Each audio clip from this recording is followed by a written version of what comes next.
So I had never heard of this one, maybe you have. It's the oldest world government organization in history, at least of anything modern. Of course, there's been empires that want to take over the world for millennia, but this little-known organization is the oldest of the modern world government groups. More than half a century older than the United Nations and decades older than the League of Nations, there was the Inter-Parliamentary Union, and it's actually still around. In an age when we can go to any spot on Earth within a matter of hours, modern transportation may be used to carry understanding and friendship to all nations. Melissa found this one while we were digging around researching some Bilderberg stuff, and it's here in this article by, of all people, Edith Kermit Roosevelt, who's the granddaughter of President Teddy Roosevelt. And she wrote a lot of articles calling out the attack on national sovereignty and the quest for world government, despite the involvement of her family in all kinds of things, including lots of CIA and Voice of America stuff. She writes, while the United Nations may get the headlines, another world government group, the Inter-Parliamentary Union, has been maneuvering quietly behind the scenes for decades to create a world parliament through its core of trained world government legislatures. And she writes that this group has announced the goal to unite all members of all parliaments across the entire world to promote, quote, peace and cooperation, particularly by means of universal organization. And this IPU group has aimed to get all governments of the world involved, whether they're democratic in nature or not. It means that modern communications may be used to establish a friendly world community. And this Inter-Parliamentary Union is headquartered in Geneva, Switzerland. It's put together by a British guy named Sir William Randolph Cremer and by a French politician, Frederick Passy. And then it was assisted by the fortune of Andrew Carnegie, who helped to finance the group from the earliest years. So 25 years before the start of World War I and the creation of the League of Nations, in the wake of that, they were already moving in this direction pretty rapidly. This Inter-Parliamentary Union group has not just been talk, they were the ones who were responsible for setting up the global arbitration, the Permanent Court of Arbitration in The Hague, back in 1899, before the century even turned, and still 15 years before World War I started. Back in Paris in 1889, started with 9 governments, but by the time this article was written in 1962, it had 64 governments, and today it has 178 member parliaments from the governments around the world, so pretty much almost everybody. And basically, like other world government groups, they include people from all the world governments, but they're appointed officials. There's no vote that people of the world get towards who's on this conference and what they do. It just consists of the people from these different nations. This means that all the people of the world are neighbors with new relationships, new benefits, and new responsibilities. And Edith Roosevelt points out that the laws adopted by the group itself state that every senator and representative in the Congress of the United States is ipso facto a member of the group. So all of Congress is part of this group and at least knows about it, whether they support it or not. But again, they're not elected to that body, they're just part of it. And there are other appointed officials from the U.S. and from all the other member countries.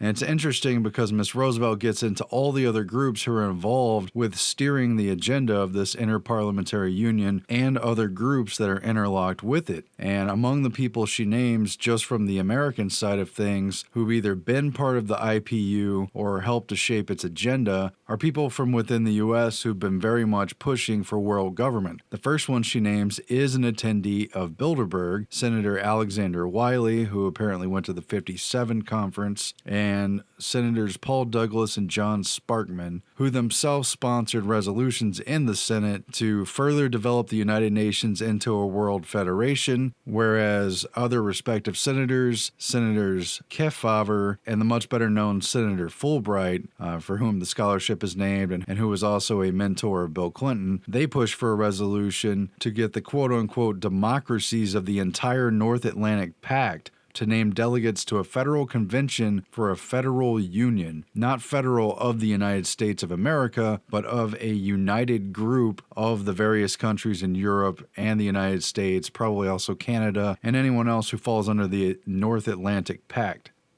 Edith Roosevelt writes that, like other international organizations, the IPU conferences have become what is called a forum for constructive East-West dialogues on the problems dividing the world, and that these East-West dialogues serve to implement Vladimir Lenin's proposal for a United States of the world, that I guess he proposed back in 1915 or around that time, and that the Interparliamentary Union has passed resolutions calling for, first of all, limits of state sovereignty. That dates back to the 1952 meeting of the IPU.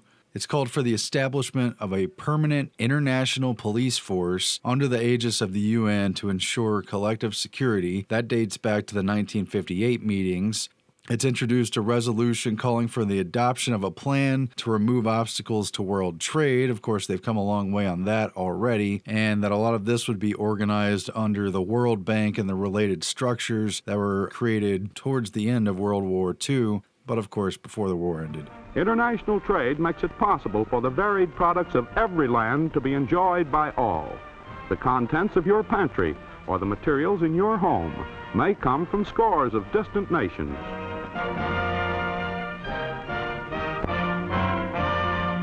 And this Interparliamentary Union that practically no one has ever heard of is also part of and interlocks with the United Nations. And of course, like the United Nations and other world government and global institutions, the IPU still today, still around, is promoting issues like gender equality, human rights, sustainable development, global governance, and peace and security programs for the youth, and a promotion of democracy around the world. Yeah.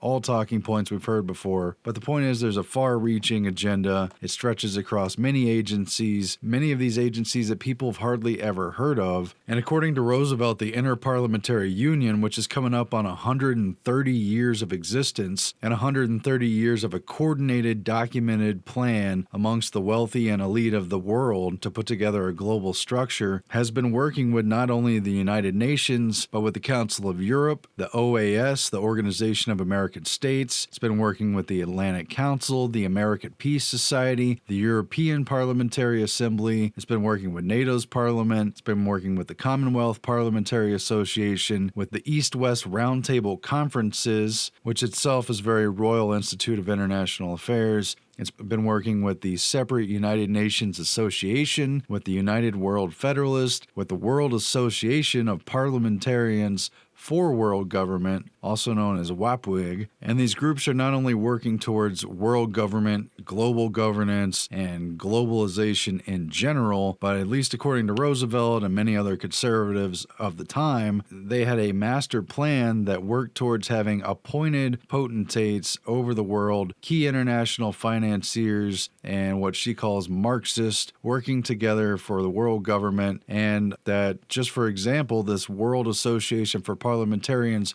for World Government, WAPWIG, passed planks of this plan in 1952 with the help of this IPU organization, and that they were trying to bring to power a world parliament body that would have appointed members from respective governments, appointed members for the promotion of democracy around the world, of course, and that these appointed members would be drawn from the population statistics of the various countries. So Asia, for instance, would have a lot more people than the U.S. or other, moderately populated parts of the world.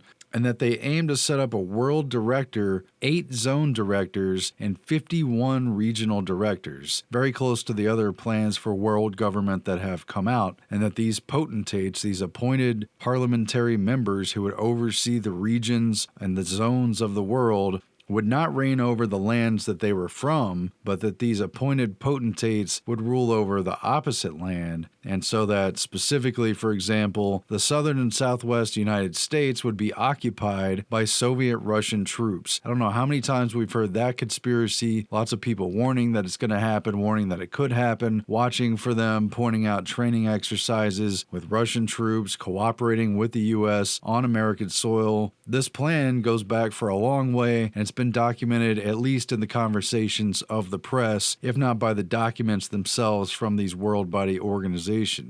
It's not just the Interparliamentary Union, of course. The United Nations has eclipsed it. Before that, they were putting most of their eggs in the basket of the League of Nations. But I guess the point is there's at least a dozen or so of these world government organizations, world parliamentary, various regional organizations that have all been working towards this and are sharing a common goal to circumvent the sovereignty of nations. And of course, the people of this country have been very proud of our democratic constitutional republic and all the rights that it recognizes and pretends to protect, while at the same time, through the back door and through the end run around sovereignty, so many of the pieces are being handed off to international groups, which even if they were well-meaning, or even if they are well-meaning, are not duly elected. They're not accountable to people. They're certainly not democratic. And really, they're not even known in general. There are people ruling over us and making decisions, at least in policy, that are affecting the United States and pretty much all the countries of the world. And there's very little, if any, public dialogue about it, and very little, if any, accountability that the citizens of the world can exercise over a body that pretends to represent everyone of the entire world.